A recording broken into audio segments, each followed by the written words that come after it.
Good morning to you all. It is morning where you are, wherever you are. Last night I was talking a little bit about how in alchemy it was felt that in order to perform the transmutations they were attempting to do, they had to elicit the help, the support of kind of divine forces. And very often they called on Hermes or some variation of Hermes, the god, because Hermes was the god that was able to travel into the different kind of regions of reality, if you like, to the underworld, to our world, to the heavenly realm. He could pass freely through these realms. Of course, it's a very shamanic kind of idea. And I was saying to some extent, as meditators, we also, in a way, have to call upon support outside of our own ego consciousnesses. How we understand this kind of varies, obviously, depending on how you understand the nature of reality itself. Traditionally in Buddhism, particularly in the later developments in Buddhism, Mahayana Buddhism, this comes in quite strongly, where we have all the Buddhas and Bodhisattvas, and we solicit them for help and support. And I was suggesting last night, if you weren't there, that for this retreat, maybe we will kind of invoke Amitabha, partly because Amitabha is just a very lovely figure in and of his self. It's not really correct to gender these things anyway. His self, and he's particularly associated with both profound kind of self-acceptance or love, along with meditation. It's a rather good figure for us, and he's also red in colour. This very strong, deep red colour. And as I mentioned in the first session, the final, if you can call it final, because it's really a circulation, but the kind of completion stage in alchemy is symbolized by the color red, the libido. Anyway, I just mentioned that.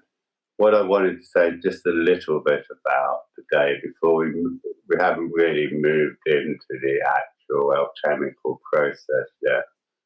First stage being the Nigredo. We'll move into the Nigredo tomorrow. The Nigredos are blackening. Partly because actually, I don't know how it works on Zoom, but on a physical retreat, there tends to be a shift in sort of psyche on the third day of a retreat.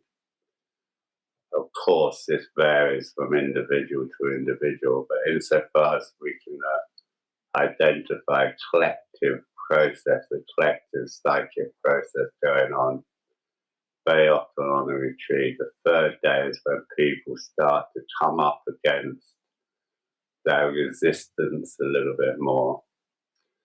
And what's happening there is that material that's been avoided or buried or is unconscious starts to sort of filter up into consciousness.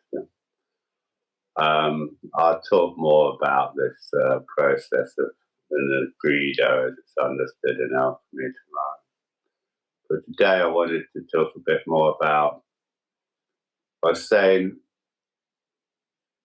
in the alchemical process, of course, the first thing the alchemists, and I should say actually some of the most famous historic alchemists have been women, and not just the masculine tradition.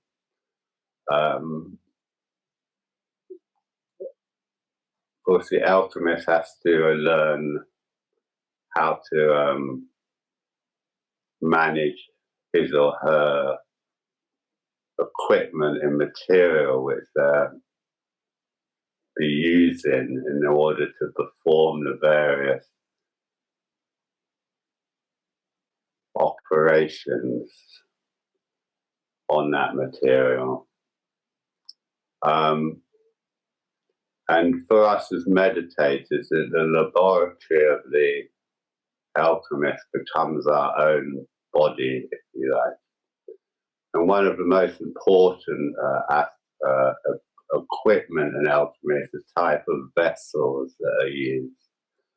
And traditionally, alchemy would have all different types of vessels for heating and for evaporation, for calcination, all sorts of different operations would be performed in different types of vessels. These vessels were often made of glass, so the alchemist could see what was happening inside, what was going on. But one particular vessel that I liked very much, it seems very pertinent to me as a meditator, known as the pelican. And it's a glass vessel where it has a very long spout on it that goes back into the body of the vessel, if that makes sense. So it's got like this long spout that goes back, doubles back into the body of the vessel itself. It's called a pelican because mythologically, actually pelicans are often a symbol for Christ, Jesus Christ.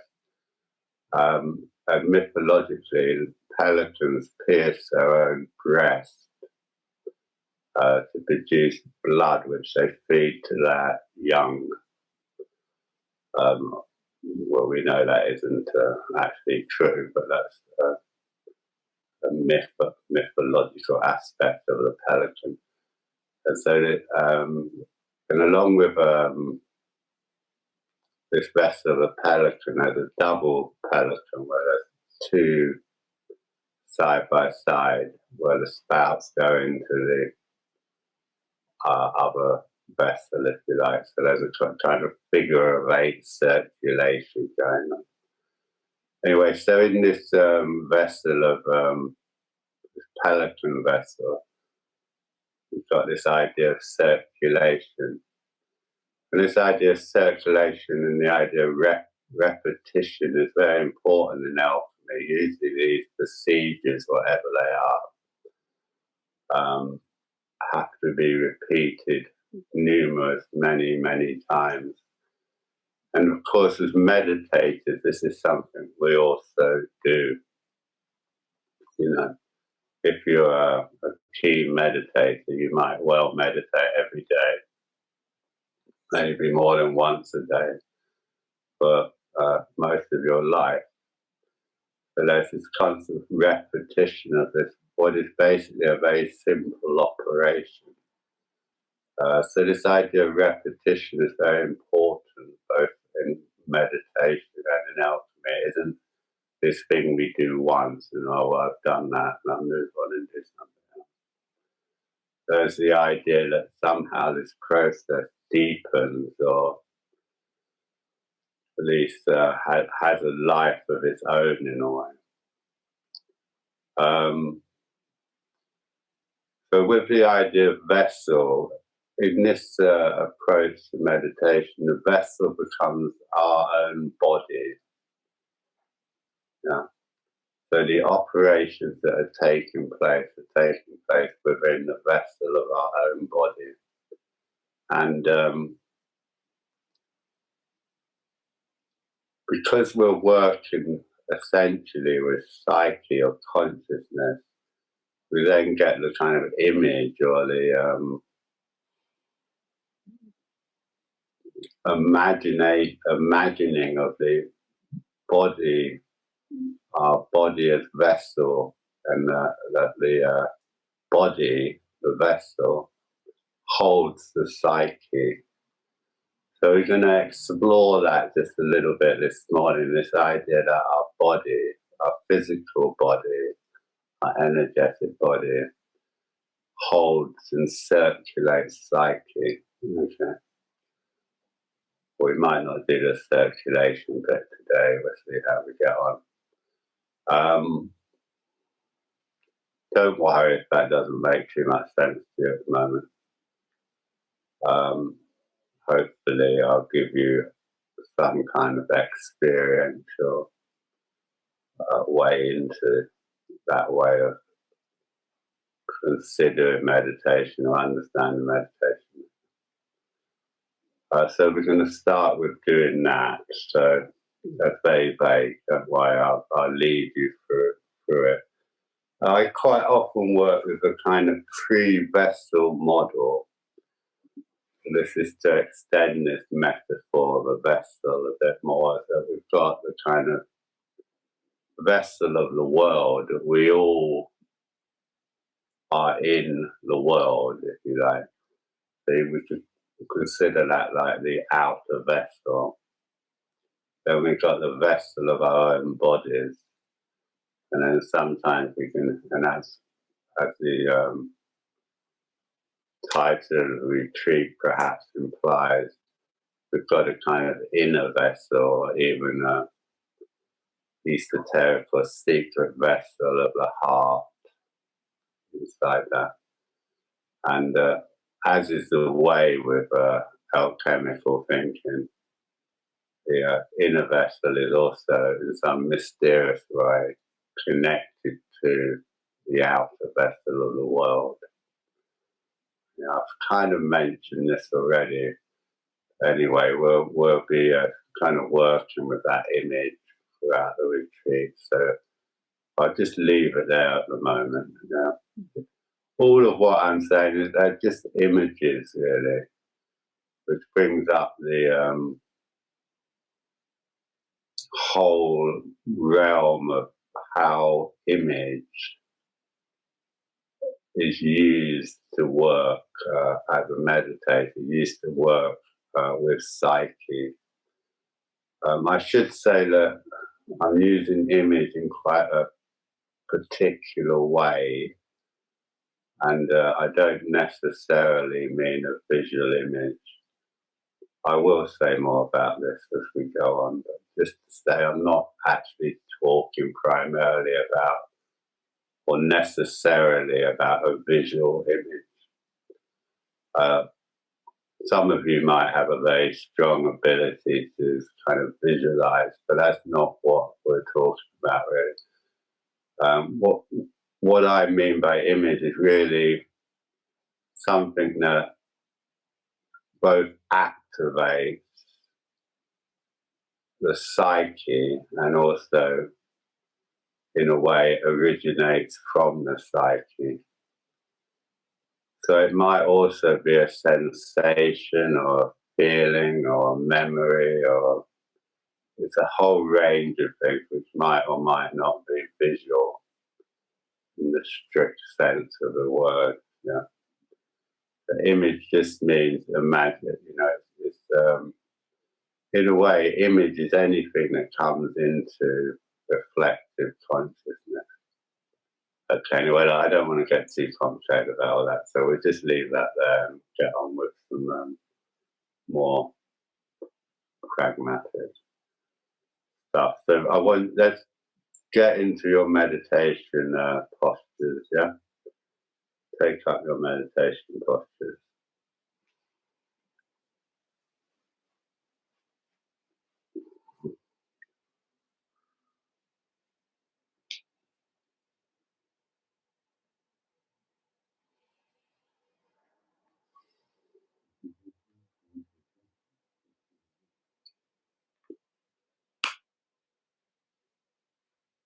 So let's let's start with just having some sense of the world that we're sitting in, the external world around us.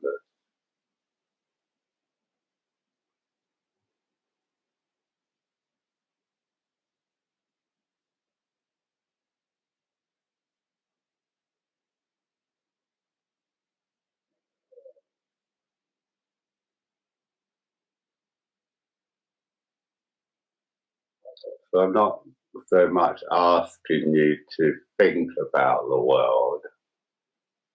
I'm just asking you to notice how your body, in a way, is naturally aware of the world that it inhabits, whether it's through the temperature of the air on your skin, whether it's through these sounds arising in your awareness. But perhaps more than any of this, just this kind of feeling of being in the world, this how the body has a natural sense of the world.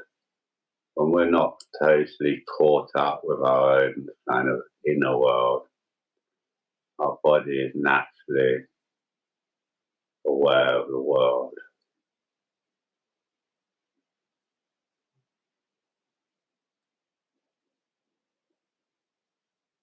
And so we're going to sort of just establish some sense of what I refer to as the world, or this outer vessel.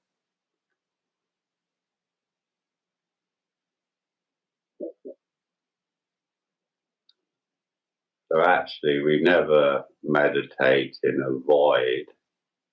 We're always meditating in the world. And when we become too introverted or collapse into ourselves in a particular way, we can always remember, put back together the outer world. But sometimes we think of meditation as this totally kind of introverted activity, but I think this is a mistaken idea. Many traditions in the Buddhist tradition, though normally in Triratna we teach people to meditate with their eyes closed, which is fine, but in a lot of the very strong meditative traditions within Buddhism, the Zen, Chan tradition, many of the Tibetan traditions, the eyes are actually kept open. And quite explicitly in the Zen tradition, we're told that we should never be completely introverted, or for that matter, completely extroverted. What we're looking for is a balance between the inner and the outer. We're not trying to disappear into ourselves or disappear into some kind of other realm, but we're in the world.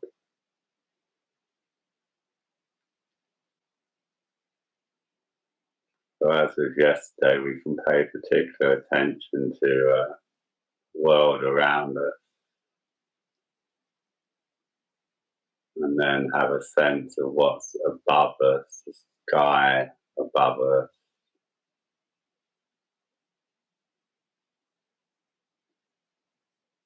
And again, I know this is quite a difficult distinction, but I'm not really asking you to think about the sky, although it's fine if you do think about it. I'm more asking you to see if there's a kind of response, physical, energetic response to the fact that you have above your head the marvelous, the sky, the heavens, as it were. How does your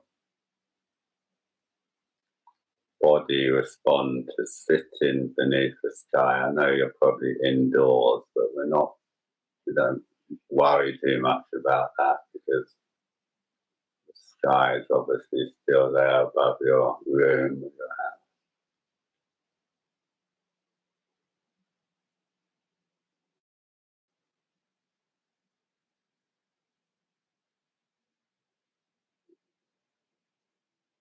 And then at the other end, so to speak, of course, we have the earth.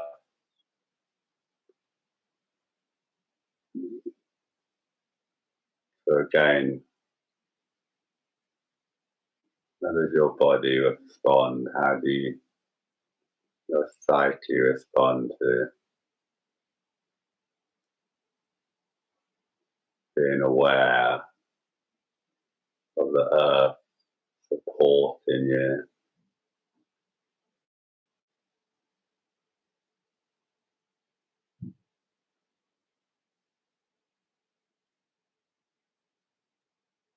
Let the face relax a little bit if we can. All of the work we do in meditation should be done in a very relaxed, even playful manner. We don't want to take ourselves too seriously.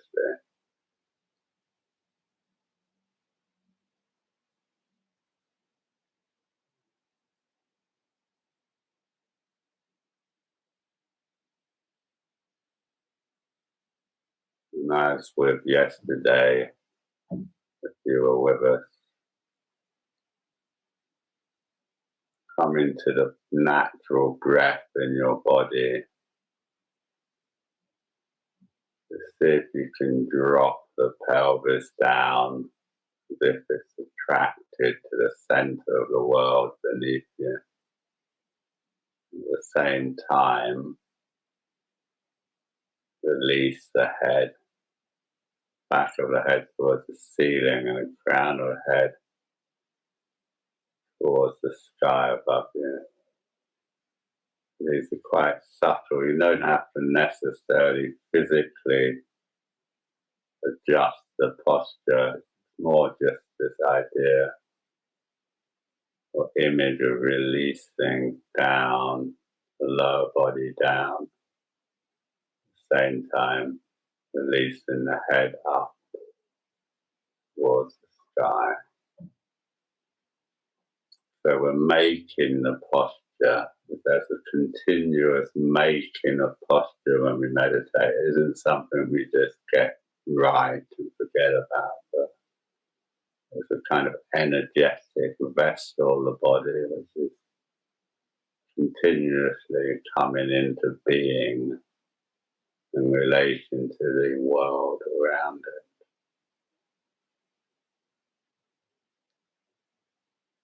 Of course, the vessel of the body, as with the alchemical vessel, is not sealed. There has to be some opening for things to get in and out of, doesn't there? With the vessel of the body, that is very obvious. Opening of the breath, coming and going within the vessel of the body, and drawn out of the larger vessel of the world around you.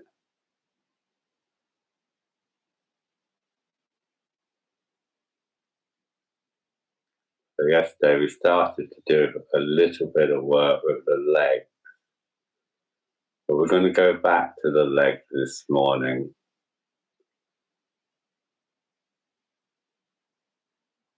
In a little bit more detail in a way, and here we're going to be just related to the idea of the body as a vessel of psyche. We could do this with any part of the body,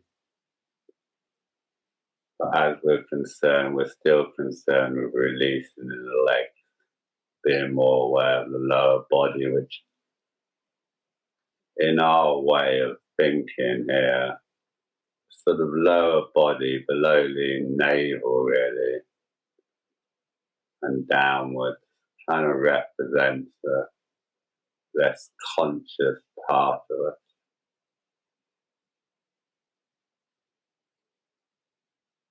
Perhaps. Anyway.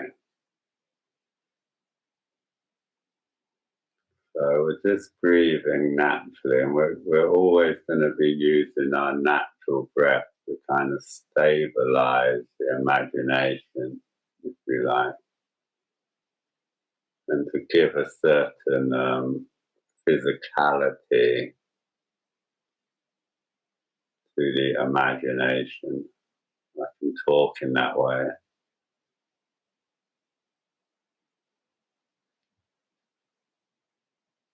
So knowing when you're breathing in and breathing out,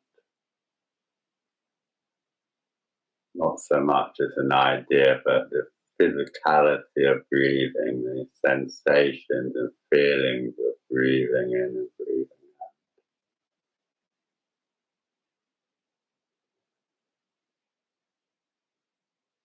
We're going to take our awareness down into our feet.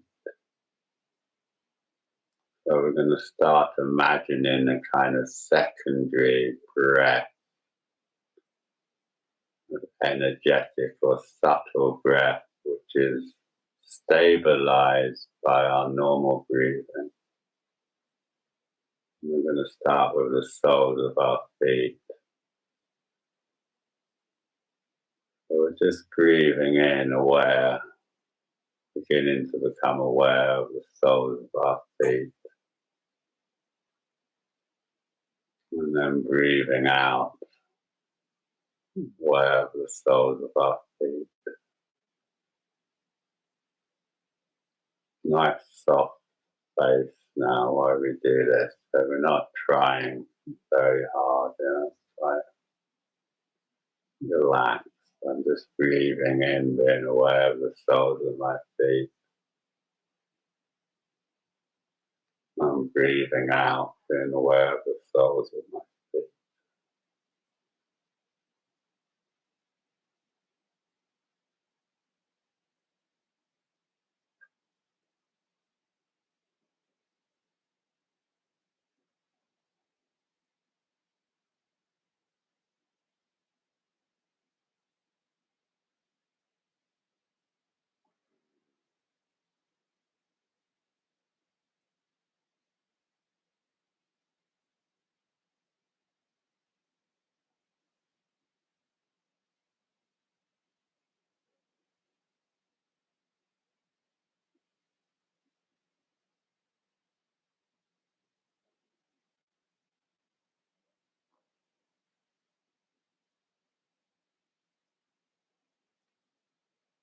So our feet have a particular affinity with the earth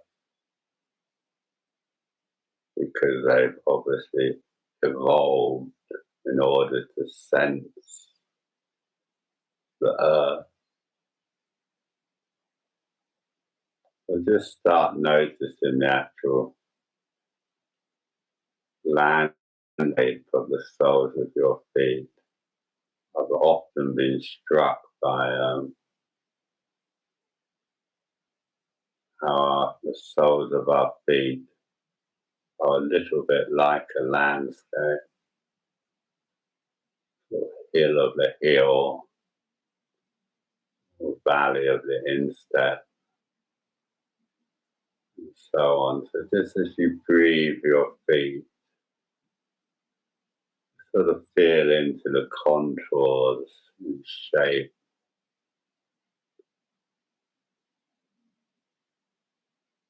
of your feet.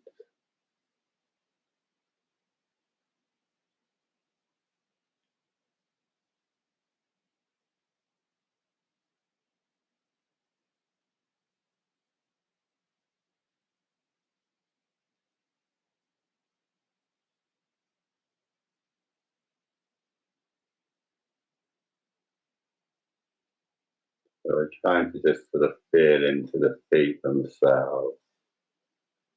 Begin to kind of, this is just a way of speaking, isn't it? But to listen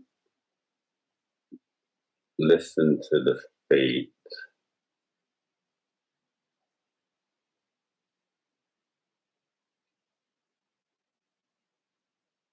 And let's see what the feet might remember. Whenever I do this, I always remember when I was a child growing up in London. It was in the late 50s. And the winters always seemed to be colder in those days. The windows would quite often be frosted up in the morning. There was no heating in the house. And, I always remember getting out of my bunk bed. I was on the bunk bed in the bedroom I shared with my brother. My feet coming down on the cold liner of the room.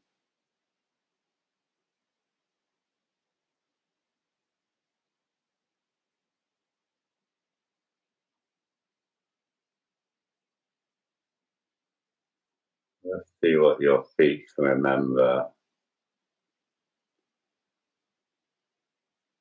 The landscapes that they walked upon. The warm sand, perhaps. The hot rock.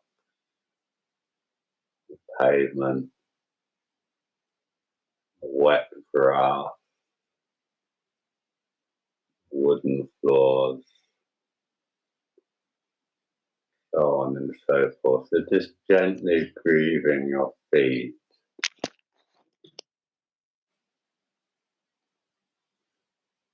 Seeing what your feet remember.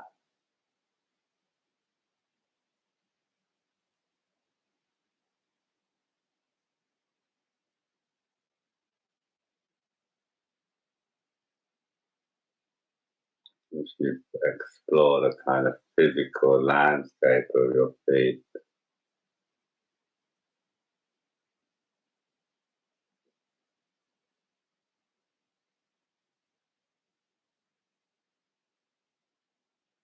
Maybe they remember a particular pair of shoes from when you were a teenager.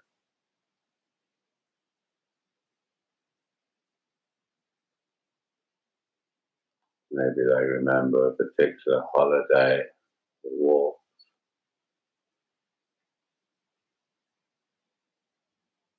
Maybe they just remember the city that you live in.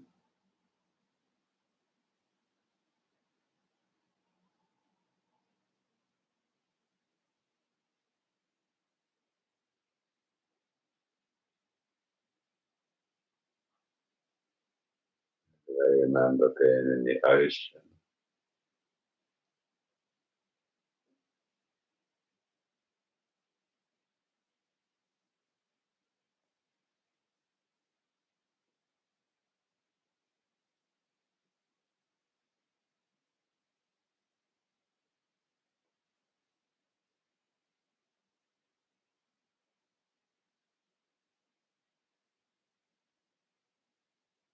Maybe they remember being caressed or caressing.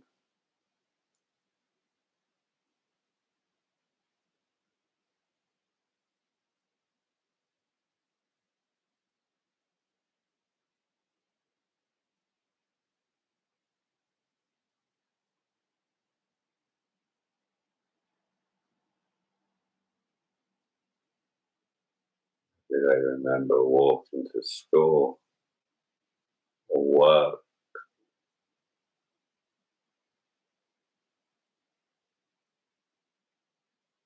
Or just breathing in, breathing out, in aware of our feet. Let that awareness kind of penetrate into the delicate bones and structure of your feet, between your toes,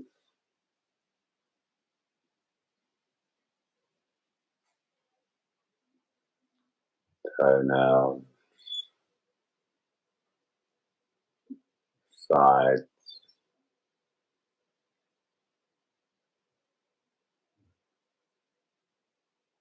upper side of the foot there.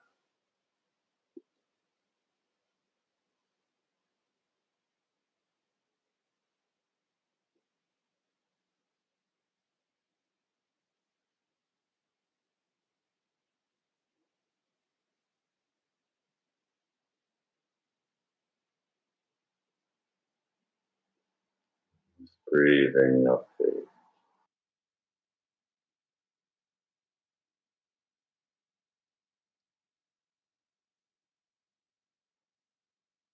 Kind of listening. You don't have to try and impose anything upon them. Just see, and you gently stay with your feet.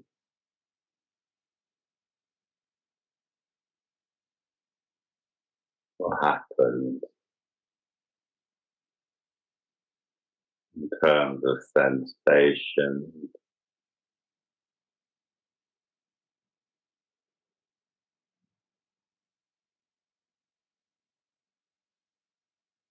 emotion, and how do you feel when you remember your feet?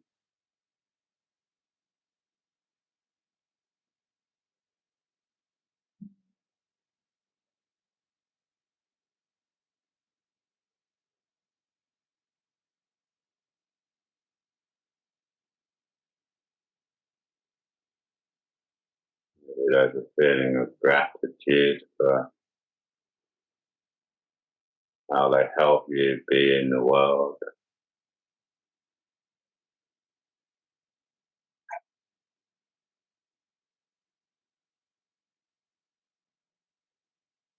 Maybe you don't really like your feet. You know,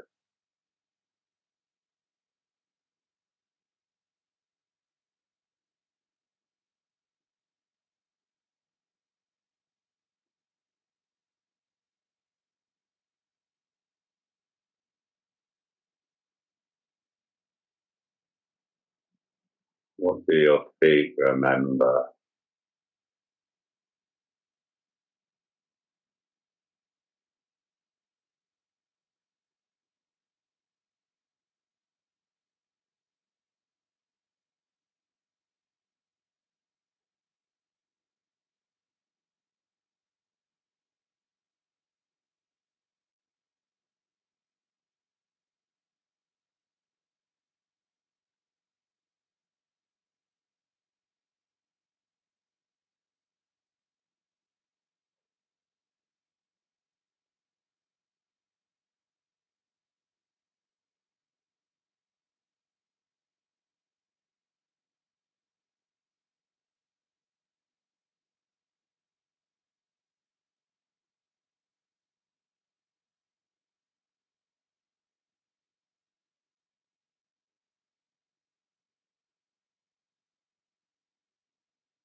Or just trying to relax, just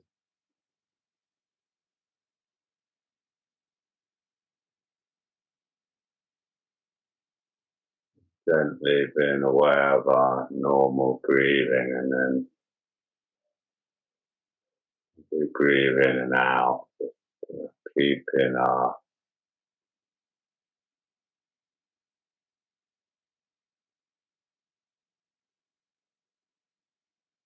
awareness with our feet.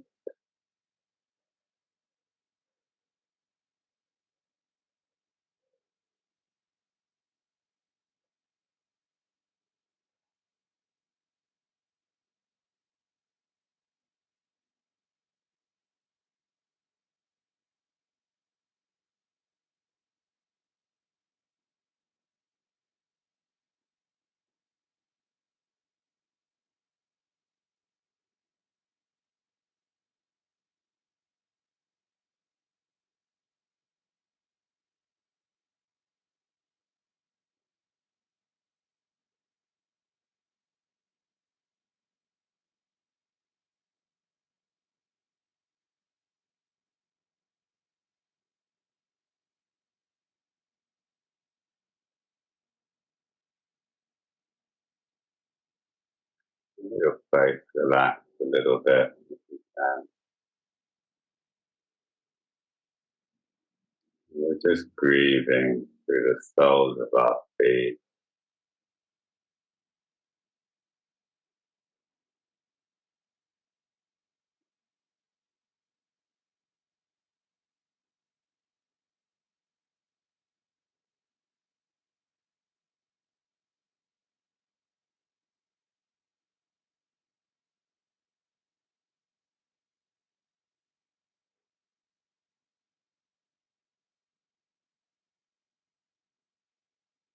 Between the toes, under the nails of our feet.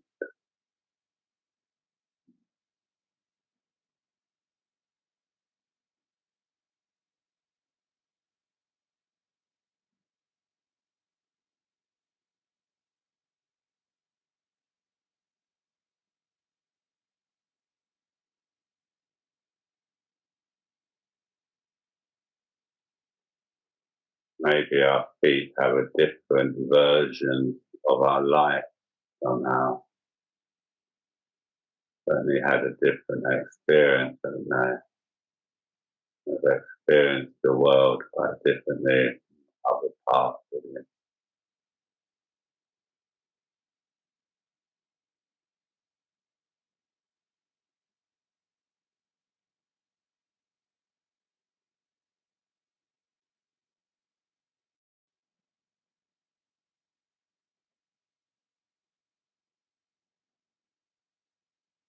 Perhaps they have a particular intimacy with the world.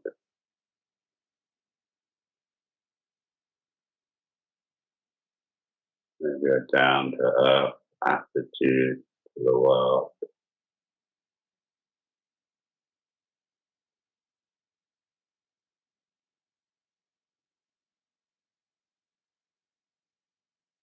We're kind of seeing if we can let our feet have their own portion of psyche, if you like. Whenever I work with my feet, at some point, the image of White Tara comes to mind. So of course, like other gods,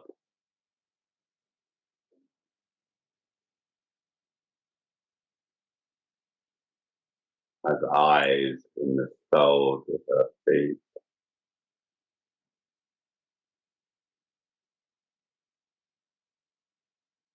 To me, seems to imply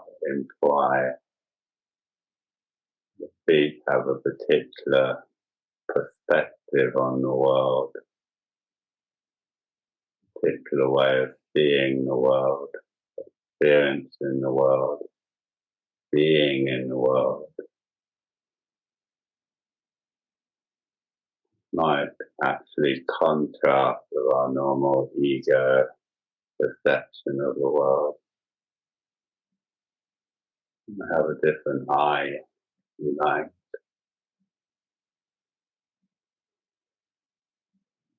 different eye, different sense of themselves. Have they enjoyed your life?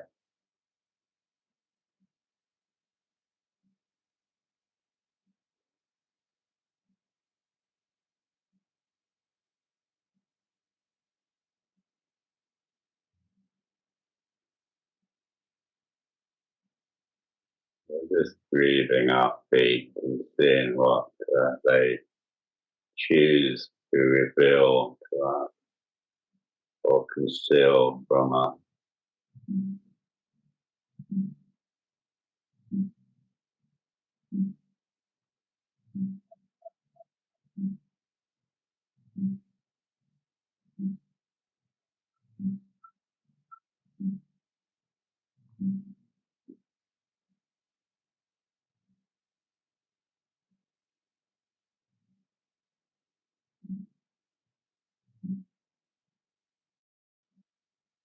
Just notice there's quite a lot of tension in my legs. I'm just relaxing my legs as I stay aware of my feet.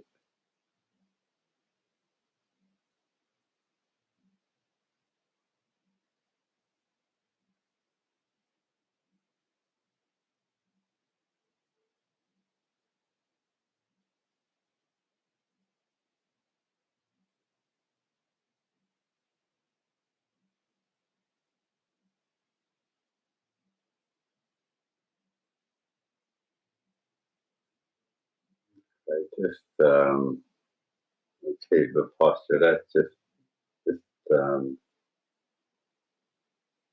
being aware of the in breath and the out breath.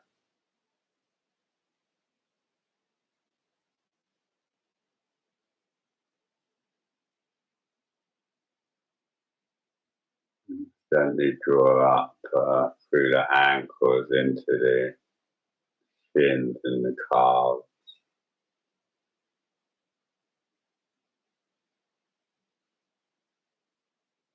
The ankles are quite an emotional part of the body for some people.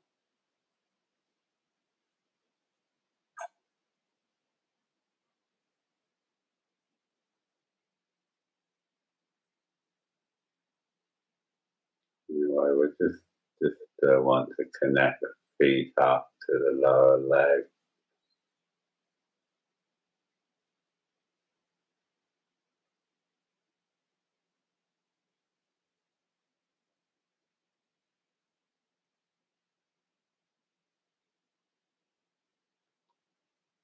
Go in the calf muscles if you can, just softening that.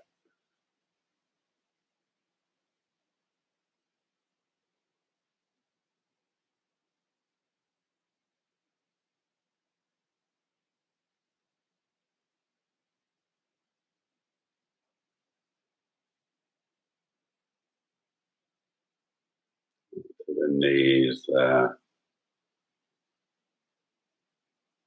back of the knees, kneecap.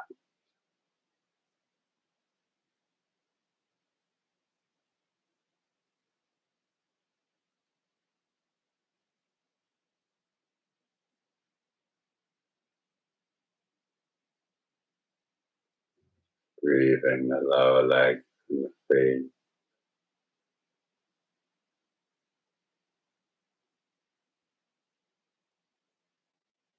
So that you feel like as you breathe in and out.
When you're ready, up into the big bones,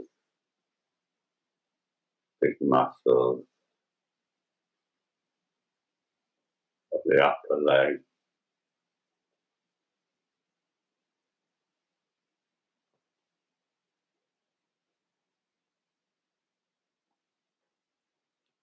Breathe in the leg.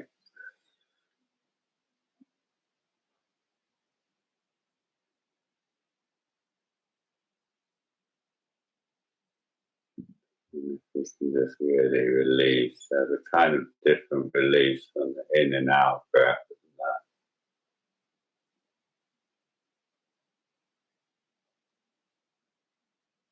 We normally think of releasing on the out breath, but there's a kind of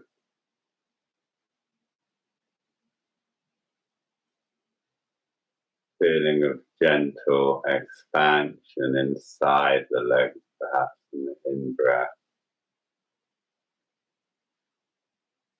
think of them as sort of feathering up a little bit as I'm breathing. Kind of a bit more spaciousness in them, kind of letting go in the out breath, perhaps. What does it actually feel like? And as we encounter the different parts of our body, don't necessarily have to be looking for it, but just be open to the emotional response that you have.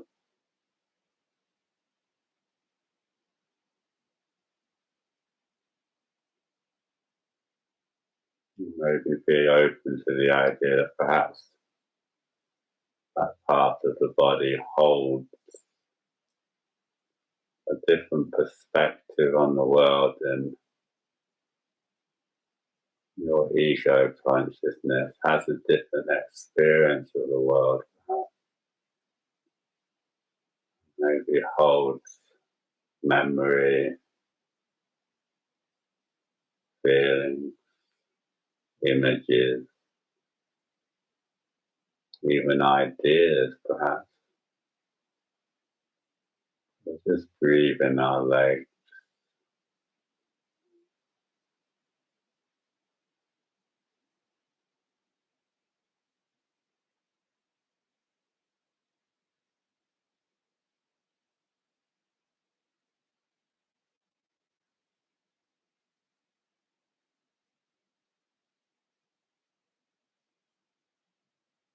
We're trying to be receptive to whatever's down there.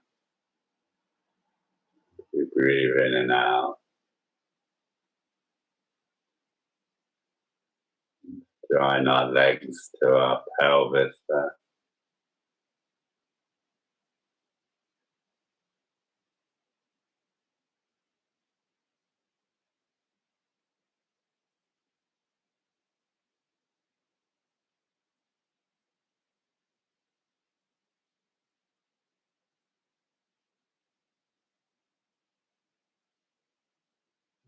Face relaxed. We're not trying to make anything happen, but we are interested in what is happening.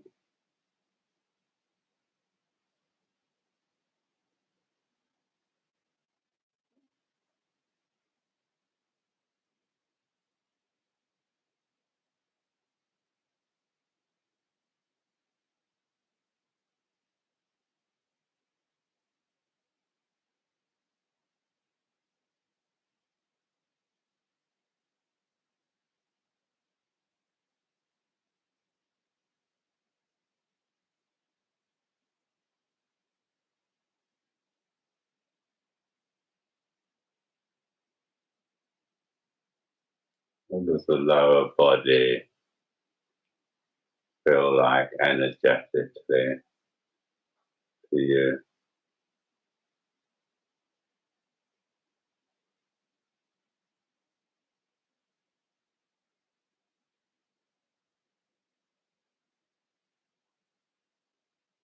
You feel dense or spacious, light or dark, clear, confused? What does it feel like?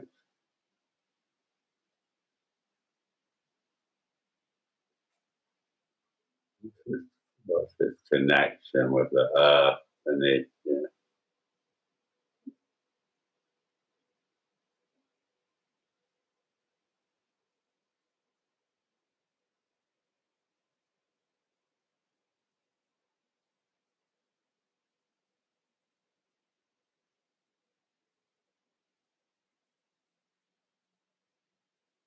Got anything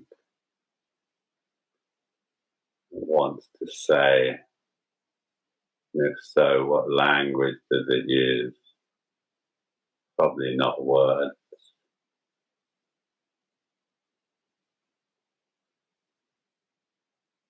language of the body tends to be more in terms of sensation,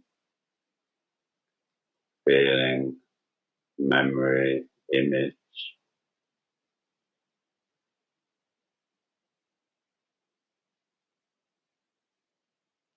The colour or feeling. Breathing our lower bodies. Kind of underworld, if you like.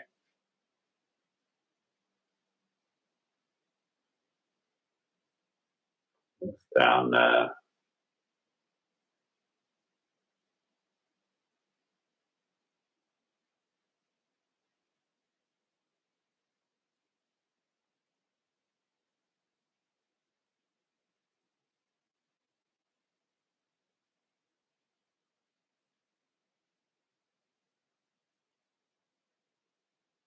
To what extent is this part of you involved in this enterprise you think of as your spiritual life?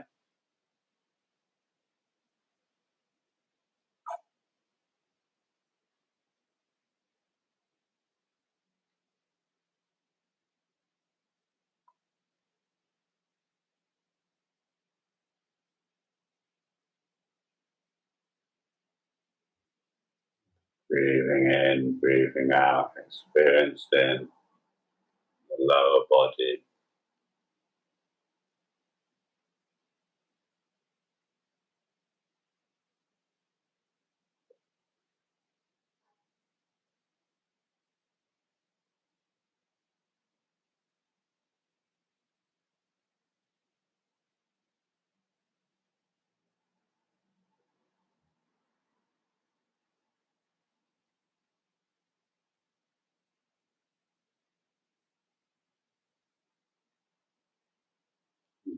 Just keep in the posture, just relax, just stop trying to do anything. Just breathe for a while.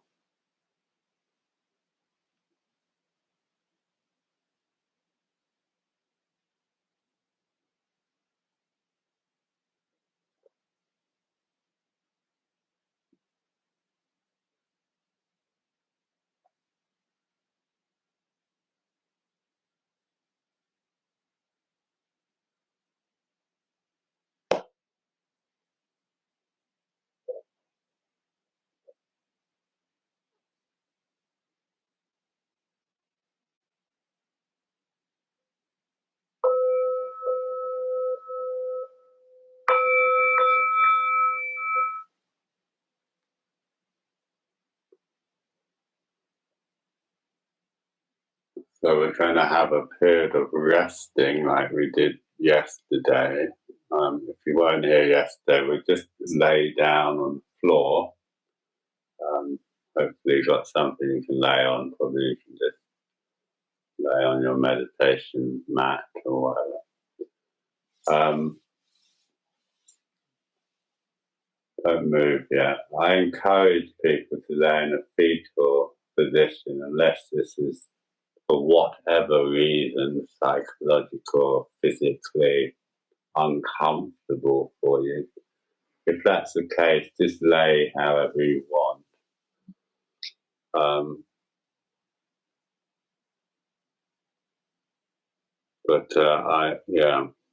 Probably slightly more effective in a fetal position because we're not trying to maintain awareness. We're just trying to completely relax, if you like. Particularly what we're interested in relaxing is our normal, everyday kind of ego consciousness. That's this part of us that's always kind of on guard, if you like, looking out for us. So it's very useful, but also limits our experience to some extent. Anyway, so you can make that transition in your own time. There's no rush. But try and do it without making too much fuss about it. Yeah, just do it in a nice, simple way. So in your own time, moving from sitting to laying down. If you need to,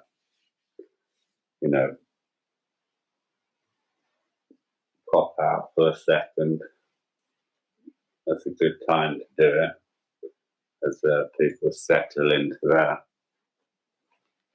laying down. What I'm going to do.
So hopefully you've settled down if you're laying, resting. So we're not trying to maintain any particular awareness. It's fine if you go to sleep or drift off, whatever happens, it's fine.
We're just laying still for a little bit longer.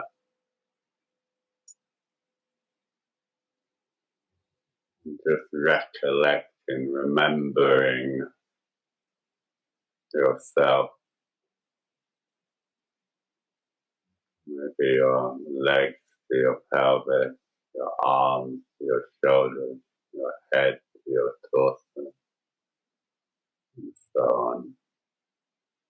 Maybe just kind of drawing yourself together around your heart, using the breath to kind of breathing to the heart area, and let go,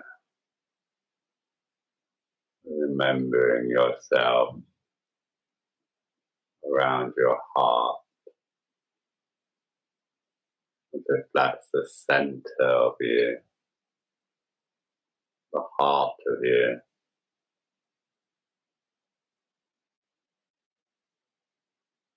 as if that's where the self, big self, big mind, actually resides, so far as it has a place.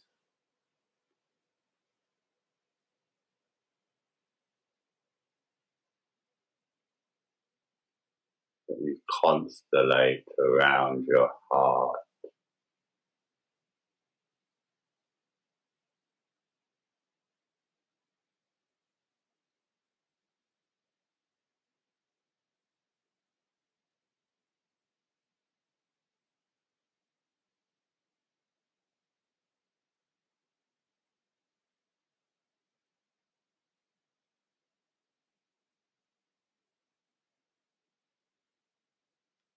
That Wilcox, love after love. The time will come, and with elation, you'll greet yourself arriving at your own door, in your own mirror, and each will smile at the other's welcome and say, sit, eat, give wine, give bread, give back your heart to itself, to the stranger who has loved you all your life, who you have ignored for another, who knows you by heart. Take down the love letters from the bookshelf, the photographs, the desperate notes. Feel your own image from the mirror. Sit, feast on your life.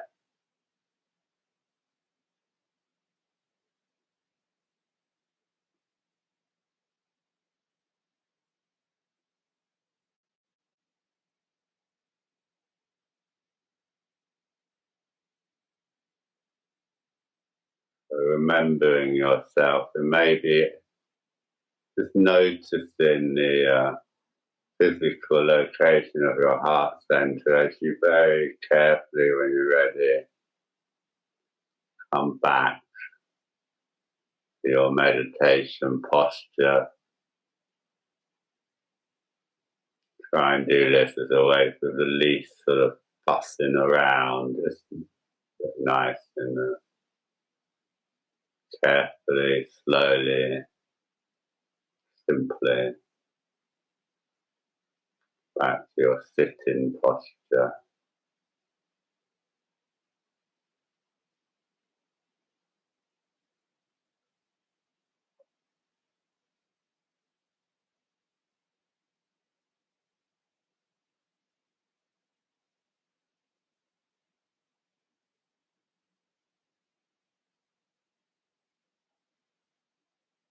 Noticing what it feels like to bring the heart into a different kind of relationship.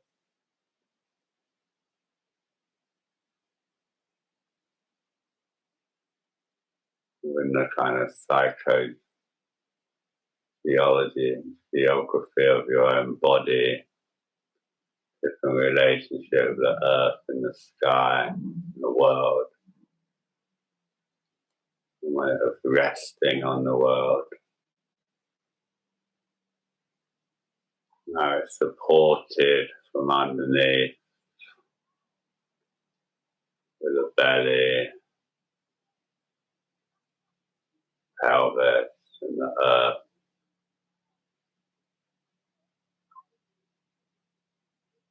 So we're just going to have a period of just sitting. The style of just sitting is largely based on the Soto Zen style, although you don't necessarily have to have your eyes open, or probably have your eyes shut if that's how you're used to meditating.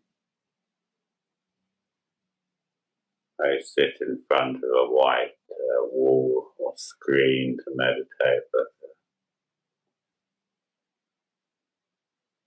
it's fine to have your eyes closed,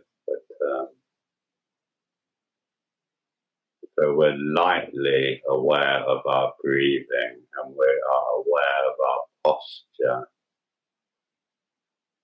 but we're not trying to do anything.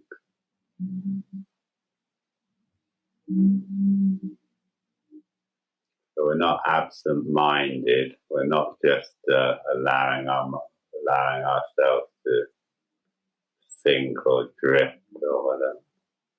There's an alertness. So the alertness is through the posture. The posture gives form. So something quite dynamic, even perhaps queenly or kingly in how we sit, or warrior-like. There's a real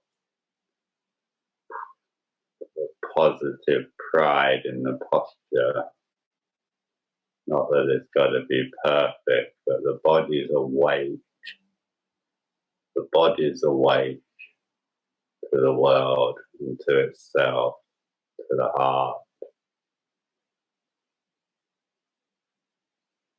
But the mind, or at least what we think of as our self, our small self, is relaxed. It doesn't have to be on guard. The face relaxed, around the temples and the top of the jaw there. And we're just sitting, so we're just aware of our experience as it comes and goes. We try not to make anything of it, like that famous sutta, isn't it, when the Buddha says, in the herd, just the herd, in the scene, just the scene. So on for all the senses, and including in the cognized, just the cognized. So we don't confect self through our experience. We're not making it into us or I, just letting it be. We don't have to try and repress anything. There's no particular way we should be feeling. We might be happy, we might be sad.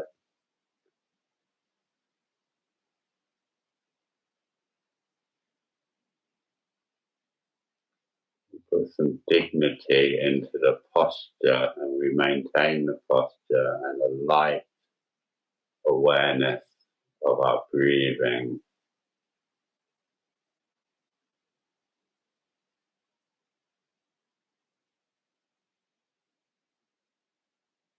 Release the legs a little bit there. A lot of holding going on in the thighs, buttocks, and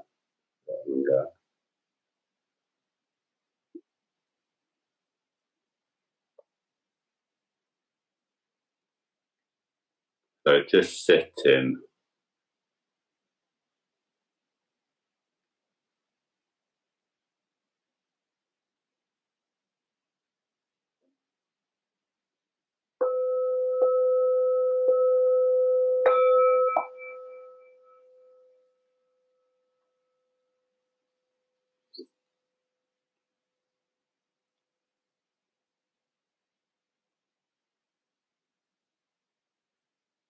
I will bell in about 20 minutes.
Maybe just notice where the kind of energy is in the body.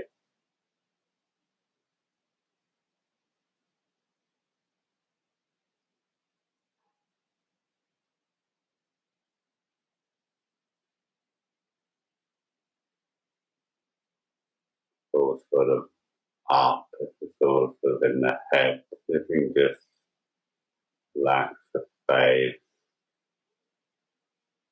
imagine it dropping down through the throat into the heart, center there, or even into the belly.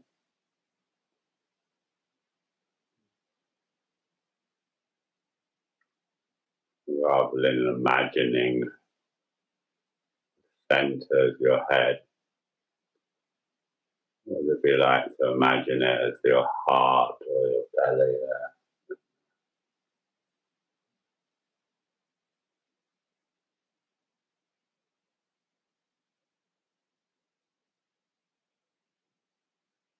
Where the breath gently guides you down, doesn't it? As you breathe in, gently takes you down into the heart center, the diaphragm.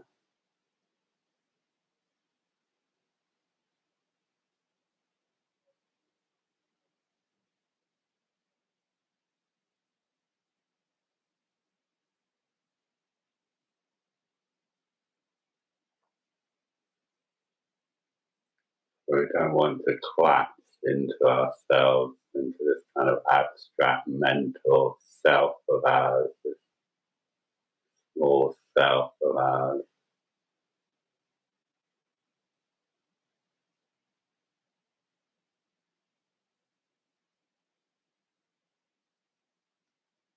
Sense of this breathing body of us in this world.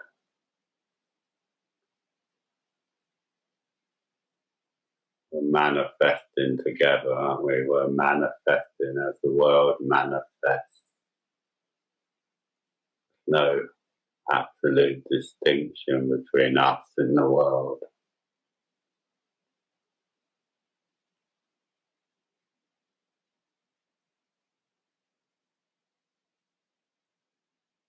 All of it's manifesting.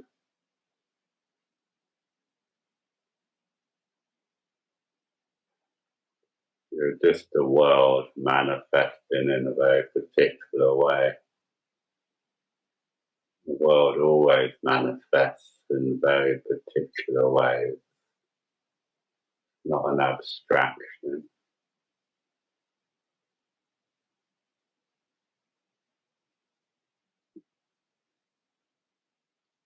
Soft face,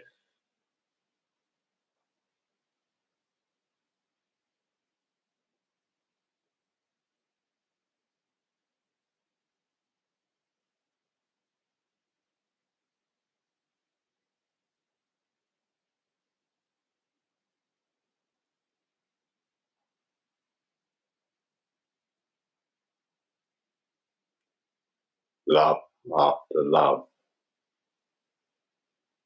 The time will come when with elation you'll greet yourself arriving at your own door, in your own mirror, and each will smile at the other welcome and say, sit, eat, give wine, give bread, give back your heart to itself, to the stranger who has loved you all your life, who you have ignored for another, who knows you by heart. Take down the love letters from the bookshelf, the photographs, the desperate notes. Peel your own image from the mirror. Sit, feast on your life.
Okay, just keeping the posture and just stop.